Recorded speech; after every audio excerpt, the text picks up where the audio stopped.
Bonjour Isa, Bonjour Yam, comment ça va? super bien, merci et toi? Ça va très bien, merci. Aujourd'hui, tu vas nous parler de présence et de clarté. C'est mes sujets favoris, tu sais, la clarté et la présence.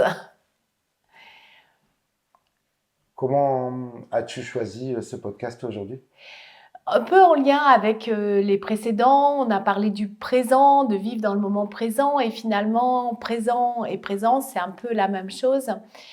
Souvent on a des choses dans la tête, on est agité, on pense à ce qu'on doit faire et on n'est finalement pas très présent à ce qu'on fait. Et c'est aussi parce que j'ai fait toujours mon défi de méditation qui est toujours très présent, justement, où finalement tu observes dans le moment présent ce qui est là pour toi, dans ton corps, dans tes sensations.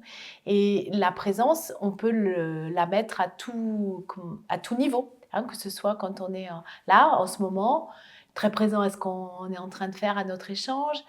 On peut être présent à soi quand on fait la vaisselle, quand on prend sa douche, quand on se promène dans la nature. Donc, ça peut être à chaque instant. Et c'est comme si, finalement, comme on est tellement dans le mental, il faut toujours, tu vois, revenir dans la présence, dans la présence, dans la présence. Pourquoi est-ce si essentiel, selon toi, qu'un décideur prenne du temps pour lui?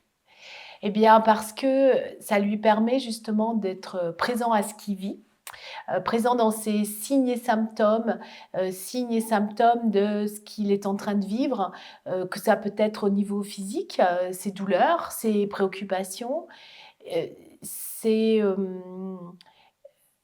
prendre le temps, souvent c'est une gageure pour un décideur parce que justement on croit qu'il faut toujours être très occupé, être sous la pression. Enfin, c'est pas, on croit, c'est ils sont ou elles sont beaucoup en activité, dans le faire. Et du coup, prendre du temps, tu sais, ça fait un paradoxe, quoi. Mais pourquoi je prendrais du temps? On a eu un échange là avec une collègue, on a une autre émission qui est diffusée le jeudi, et on parlait de prendre soin de soi. Et que finalement, on a été beaucoup à conditionner, habitué à lutter, tu vois, être dans le fight, faut être courageux, faut combattre. Et puis la présence à soi, le prendre soin de soi, c'est un petit peu too much et encore plus pour les hommes. Je prends soin de moi quand j'ai un moment en famille, quand je vais faire mon sport. Mais est-ce que tu es présent à justement ce moment quand tu prends soin de toi? Voilà. Et concrètement, qu'est-ce que tu observes quand quelqu'un s'accorde ce temps de présence? Eh ben, il a du charisme, il est impactant. C'est-à-dire, comme il est très présent à ce qu'il fait là, tu vois, on est tous très présents. Du coup, ça n'a pas du tout le même impact, ça a pas du tout ça goûte pas la même énergie. Euh, il- on sent quand quelqu'un est préoccupé, on sent quand quelqu'un est pas là. Il peut être là physiquement et qu'il n'est pas là énergétiquement. Il y a beaucoup de parents comme ça aussi, tu vois, où tu as senti tes parents qui étaient là, mais qui n'étaient pas là, qui étaient présents physiquement, mais qui n'étaient pas présents à écouter les petits signaux. Tu vois, quand tu es très présent, tu remarques tout de suite si l'autre, comment il va, comment il sent. Finalement, ça se passe dans le subtil. Et cette présence, elle est très subtile, elle est pas franche et massive. Tu vois, tu n'arrives pas avec un panneau, ça y est, je suis dans ma présence. Ça demande aussi comme une sorte d'alignement entre toutes les parts de soi, son cœur, et sa tête et on va dire l'énergie. Et quelle est la différence et les conséquences, par exemple, de la présence physique, être juste là physiquement, et d'être présent, vraiment là, de vivre l'instant? Est-ce qu'il vaut mieux vivre l'instant et que ce moment-là soit plutôt court, ou plutôt être présent physiquement, mais par exemple toute une journée, mais la tête est ailleurs? Tellement. Bah, tu sais, on le voit avec les réseaux sociaux. Imagine, tu vas au restaurant et puis tu vas en couple. Je crois peut-être c'est ce qui va se passer pour toi. Ce soir, tu vas au restaurant avec ta C'est compagne. probable, oui. C'est probable, hein? Euh, Imagine, tu prends ton téléphone et puis tu es en train de scroller sur tes réseaux pendant elle est en train de te dire que elle apprécie toujours autant de vivre avec toi, que votre histoire, c'est une belle histoire, que c'est un moment pour passer du temps ensemble. Puis toi, tu scrolles. Bah, c'est pareil, en fait, sauf que on peut ne pas être présent sans avoir vraiment le téléphone et scroller. Et l'autre, il se dit, mais j'ai pas d'intérêt. Je suis pas vue, je suis pas reconnue, je me sens pas aimée. Il y a pas ce contact, même si c'est regardé. Il y a pas cette connexion, cette relation qui se fait en fait. Donc c'est une qualité de présence. euh, c'est complexe à avoir, hein, parce que ça demande toujours de revenir là, tu vois, comme si tu peux partir ailleurs. Et puis, je ne sais pas si ça t'est déjà arrivé d'être dans un endroit puis de ne pas être présent. Parce que le sujet ne t'intéresse pas, parce que les conversations ne t'intéressent pas, parce que tu es fatigué, parce que toi, tu es déjà à demain avec tes projets personnels au lendemain. Et du coup, bah, vaut mieux pas être là, je pense. Ouais. Ou un souci qui Oui, tracasse la ouais, c'est tête ça. Ouais, et c'est qui ça. t'empêche de... De vivre le Voilà, moment, quoi. voilà. Ramener les soucis, par exemple, du boulot ou une problématique à la maison. Bien Alors, sûr, bien sûr. il vaut mieux que chaque chose soit segmentée, du coup, Alors entre le c'est, travail moi et je dirais, tu la vie sais, moi personnelle. je crois pas que c'est possible pour moi qu'on peut segmenter. Ce que je crois, c'est que du coup, peut-être cet état de présence, ça serait d'en parler déjà, tu vois, de dire, écoute, là, je suis très préoccupée, plutôt que de faire semblant d'être Mm. là. Ouais, je pense que ce serait bien d'être des fois authentique, de dire, écoute, je suis trop préoccupée, je suis fatiguée, ça va pas, sans dire de quoi, si on n'a pas envie. Euh, mais de l'annoncer. Et pas que l'autre, finalement, se leurre en se disant bah, il est présent ou elle est présente, et puis en fait, elle n'est pas là.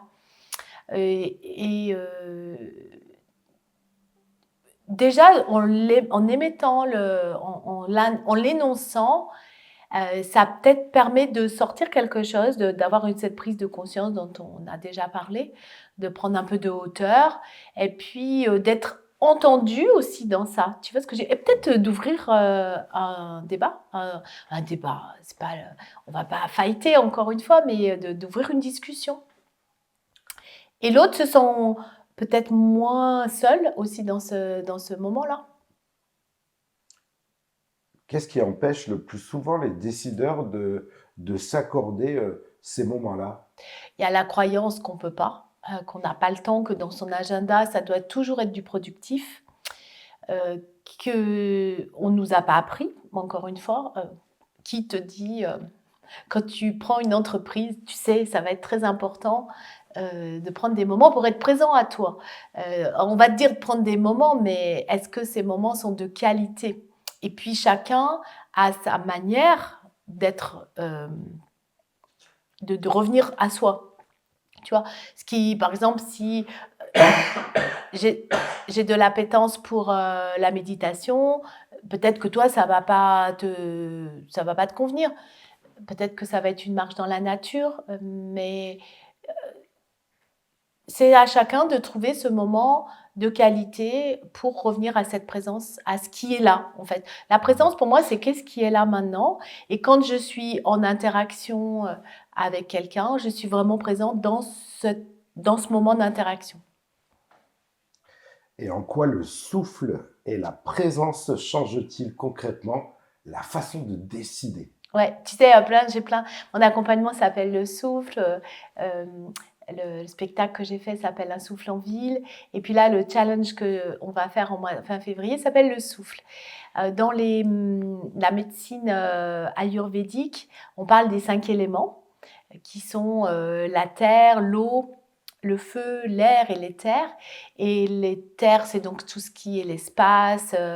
Et l'air, c'est le plus subtil. Et donc, pourquoi le souffle? Parce que déjà, quand on respire correctement à l'intérieur, ces respirations, ça fait de l'espace et c'est subtil, tu vois. Si on compare à ces 5 éléments, euh, l'air, c'est très, très subtil. Et puis, du coup, ça donne une ambiance. Ça donne une ambiance interne et ça donne une ambiance externe. Et respirer, ouvrir, tu sais, on dit des fois, je suis à bout de souffle. Enfin, tu vois, j'en peux plus, je suis à bout de souffle. Quand on est en apnée, parce que quand on est très, très, très occupé, quand on a plein de choses à décider, quand on a plein de tâches à effectuer, par moment, on est comme en apnée. Donc, ce souffle, pour moi, c'est comme retrouver une respiration, retrouver un espace, ouvrir quelque chose, en fait. Et en avoir le souffle coupé. D'avoir le souffle coupé. Alors tu sais, ça peut être tellement beau, voilà, tu sais, quand un paysage. Moi, j'ai eu cette expression quand j'ai vu le Grand Canyon aux États-Unis, parce que je ne pensais pas qu'il pouvait avoir une telle faille dans la terre. C'était le souffle coupé. Mais ça peut être aussi, là c'était la beauté, mais ça peut être aussi par quelque chose qui vient beaucoup t'impacter. Et du coup, quand tu as le souffle coupé, eh ben, tu peux mourir si tu restes trop longtemps avec le souffle coupé. Donc c'est aussi ça, c'est pas mourir à petit feu dans son activité, ni aussi dans sa vie perso, tu vois. C'est remettre un petit peu de souffle. Je pense aussi au souffler, peut-être je vais parler à des gens qui n'ont pas connu ça, mais euh, tu sais, ce souffler où tu actives le feu. Oui, Donc, en fait, justement, quand on revient aux 5 éléments, on, on dit l'air est alimenté par le feu. Imagine, tu fais un feu et tu fais un courant d'air, tu vois, ça va activer ton feu. Donc, pour moi, l'air va venir activer ton feu intérieur. L'air, c'est aussi la créativité dans cette médecine ayurvédique, la créativité, la fluidité, l'imagination. Et donc, quand on remet du souffle, ben, on voit que peut-être face à certaines problématiques, tu vas retrouver de la créativité ou si tu veux lancer un nouveau projet, tu vois, tu vas avoir des nouvelles idées. L'air, c'est fluide. On avait parlé la dernière fois de Bruce Lee qui disait Be water, my friend. C'est fluide aussi, l'eau. Mais on voit que c'est plus lourd à déplacer que l'air. Tu vois, pour moi, c'est vraiment important. tu as abordé le challenge, Oui, le souffle. oui. Qu'est-ce qu'il va permettre concrètement de vivre en seulement 3 jours? Alors, en seulement 3 jours. Donc là, pas de blabla. On va faire de la pratique. Je vais parler un petit peu de quoi on est constitué au niveau de ce qui est invisible, puisque si on voit notre corps, on comprend de quoi on est constitué, mais on va reparler de ces systèmes invisibles et on va justement aller mettre du souffle, mettre de l'air, mettre de la légèreté. Tu vois, pour moi, l'air, c'est aussi le terme léger, pour être plus heureux, plus joyeux, plus inventif, et puis laisser aller ce qui peut nous peser au quotidien. Donc c'est sur 3 matins, c'est assez court parce que je sais que les gens, ils n'ont pas le temps. Si je commence de faire un challenge où je vous prends 3 heures de votre temps, parce que moi je peux parler pendant 3 heures du sujet qui me plaît, les émotions, les pensées, etc. Mais c'est pas le but. Et puis il y aura un replay, donc on peut y revenir. Et il y a un groupe WhatsApp dans lequel on va pouvoir échanger, qui aura plein de petits tips avant et après. Comment fait-on pour participer à ce challenge le souffle pour ces Eh ben, je trois... mettrai le lien d'inscription, c'est gratuit. Je mettrai le lien d'inscription au-dessous de la vidéo. Très bien. Et pour les dates, Ah oui, les dates, c'est du 25 au 27 février, donc à la fin du mois de février. très bien. La clarté. On a parlé de la présence Ouais, et cette clarté-là que tu abordes. Quel est le dernier conseil que tu peux donner justement sur la présence, le souffle et la clarté? ouais. Et ben, quand on est présent, quand on retrouve son souffle, d'un coup, tu sais, c'est plus clair. C'est comme si tu as un peu le eureka. Ah oui, là, je sais où je vais. Là, je sais quelle décision je vais prendre. Ah oui, bah tiens, j'arrête de faire ça. Cette habitude-là, Non, ça me sert plus, je vais arrêter. Tu vois, c'est, ou au contraire, tiens, je vais m'inscrire, parce que j'en ai toujours eu envie, je m'inscris au judo, je dis n'importe quoi, mais quand tu retrouves du souffle, c'est plus clair. Voilà pourquoi le lien. Très bien, ben, merci beaucoup Isabelle. Merci à toi.